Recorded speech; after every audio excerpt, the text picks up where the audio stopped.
Here's a reimagined version of the story with deeper expression, new character names, altered locations, and a timeline shifted to enhance drama and engagement. The narrative remains intact, set in a fresh context in a natural, conversational American English style, within approximately 4,000 characters, with perfect grammar and punctuation. The story builds tension, controversy, and a gripping climax to captivate the audience, ending with provocative questions to spark interaction. I'm still shaking my head at how this all went down, like something out of a thriller you can't stop watching. Picture this: a quiet suburban street in Asheville, North Carolina, spring of 2024. My wife, Emma Grayson, is the kind of person who plans every move like a chess grandmaster. She's not loud or flashish strategic, and that's way scarier. So when I saw her deliberately park our SUV just an inch over the line into our neighbor's driveway on a crisp April morning, I knew something was brewing. Emma's the type who parks with surgical precision, so this was no accident. I'm sipping coffee by the kitchen window, watching her eyeball the distance like she's setting a trap. "Babe, you're parked wrong," I call out. She flashes this sly grin, not her usual warm smile, but something sharper. "Trust me, Jake," she says, cool as ice. After 10 years of marriage, when Emma says, "Trust me," like that, you do, even if you're clueless about what's coming. 20 minutes later, here comes Karen Mitchell, our HOA president, 55, all sharp edges and clipboard in hand, striding like she's about to bust someone.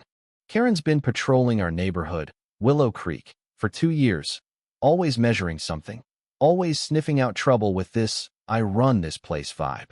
She's got that walk, the one that screams, "I'm about to make your day hell," and love every second of it. She circles our car, snapping photos, pulling out a measuring tape. Who carries that around? Like she's building a case for the FBI. Then she marches to our door, fake smile plastered on, and launches into Emma with this condescending speech. "Good morning. I'm Karen Mitchell, HOA president. Your vehicle violates Section 3.2 of our regulations." She hands Emma a notice, this over-the-top document with letterhead, threatening $250 for encroachment and disrespecting community standards. Emma reads it, calm as a lake, and just says, "I understand."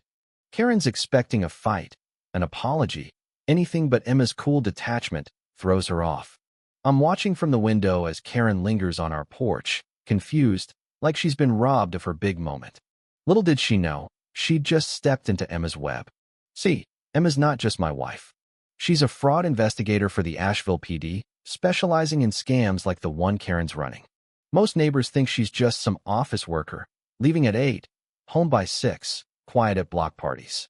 But Emma sees patterns others miss, and she's been watching Karen for months. That evening, I overhear her on the phone, dropping phrases like systematic targeting and financial coercion. It's her work voice, and I know she's onto something big. "What's the deal?" I ask. She just smiles, that hunter's smile. Sometimes you let people show you who they are before you move in. Things escalate fast. By Saturday, a letter arrives from Mitchell Compliance Services. Yeah, that pretentious address to Emma.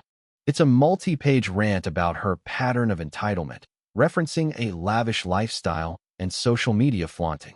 Here's the kicker. Emma avoids social media like it's a disease, and her biggest splurge is true crime books. She laughs, genuinely amused, and files the letter in her evidence folder. She's got the wrong person, Emma says, eyes gleaming. Turns out, Karen's built her whole case around some influencer named Emily Grayson, not Emma Grayson. Wrong target, wrong fight. Karen doesn't stop. She recruits our neighbor, Paul Carter, a widower still grieving his wife, Linda, who passed 8 months ago. I see her showing Paul photos on her phone, pointing at our house, spinning a tale about Emma's wealthy influencer life. Paul, lonely and eager for connection, buys it, nodding like he's part of a crusade. Karen's posts on the neighborhood app get nastier. Some think money excuses them from rules. Entitlement hurts our community. Emma, meanwhile, leans into it. She carries a yoga mat to the car, stretches on the lawn where Karen can see pure theater to egg her on. Let her dig deeper, Emma says when I question it. She's building her own noose. By Thursday, Karen's in overdrive, posting daily about privileged residents and sharing photos of this random influencer's yoga retreats. Paul's her cheerleader, calling Emma standoffish and superior. It's a good guy, just vulnerable. Then Karen UPS the ante, calling the cops on Friday, April 19th, 2024, right on our street. I'm reporting a resident using wealth to dodge rules, she says into the phone, loud enough for the block to hear. Paul's there, backing her up, as she hands Officer Daniels a folder stuffed with photos and evidence of Emma's entitled behavior. I'm thinking, lady, you're about to crash and burn. Officer Daniels, a rookie with a tired expression, asks for Emma's ID. She opens her wallet, and I swear it's like a movie reveal. Her detective badge and concealed carry permit flash in the sunlight. Daniel's eyes widen. Detective Grayson? I've seen you at precinct briefings. He salutes, and the air shifts. Karen's jaw drops. Paul stumbles back, muttering, You said she was a yoga influencer. Neighbors peek out, whispering, Emma's a cop. Karen tries to recover, stammering, She still broke rules, but it's over. Daniels wraps it up. Civil disputes don't need police when neighbors can talk.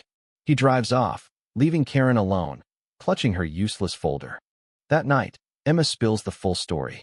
She's known Karen's targeting the wrong person since day one. For 18 months, she's documented Karen's scam. Fake fines, $250 each, hitting 12 families for $18,000 over 3 years. Karen preyed on the vulnerable newcomers, busy parents, the elderly using intimidation and fake violations. Emma baited her, parking wrong to draw out her full playbook. I needed her to commit, Emma says. One finds a mistake. A campaign's a crime. The next evening, April 20th, 2024, our community center's packed for an emergency meeting. Paul, now Emma's ally, opens with a gut-wrenching apology. I was manipulated to harass a detective protecting us. Emma steps back, letting neighbors lead. This is your justice, she says. Karen sits alone, deserted, as families share stories. Mrs. Lee. She fined us $250 for unapproved shutters that matched everyone else's. The Garcias. She threatened to lean over a wrong fence height. Paul admits Karen used his grief, turning his love for Linda into a weapon. The evidence letters, screenshots, timeliness shows Karen's fraud ring clear as day. Karen tries to deflect, crying, mob justice, but the room's done with her. When she threatens to call state police for detective misconduct, the operator shuts her down. Living in a community isn't misconduct. Her call flops, and the community votes. Karen has 30 days to repay $18,000 with interest and leave Asheville, or face fraud and extortion charges. One by one, she apologizes to each family, admitting her lies. I made up violations to steal from you, she chokes out to the Garcias. Her house sells to cover the restitution, her reputation's in ashes, and she moves to a lonely apartment an hour away. 6 months later, Willow Creek's transformed. New owners, both cops, fly a thin blue line flag where Karen once lived. Paul's a community hero, teaching scam awareness. Emma's a local legend, her badge no longer a secret. Our story hits local news, inspiring HOA reforms statewide. Karen's a cautionary tale in fraud training manuals. She thought she was hunting a weak influencer, but picked a fight with a detective who dismantles scams for a living. Justice wasn't just served, it was personal, delivered by the neighbors she betrayed. So what do you think? Was Emma too ruthless, baiting Karen to expose her? Should the community have pushed for jail time instead of restitution? Would you forgive Paul for being manipulated, or does his role taint him? Drop your take below, hit that like button if you love this showdown, and subscribe for more stories where karma bites back. Where are you watching from, phone, laptop, or somewhere else? Let's hear it.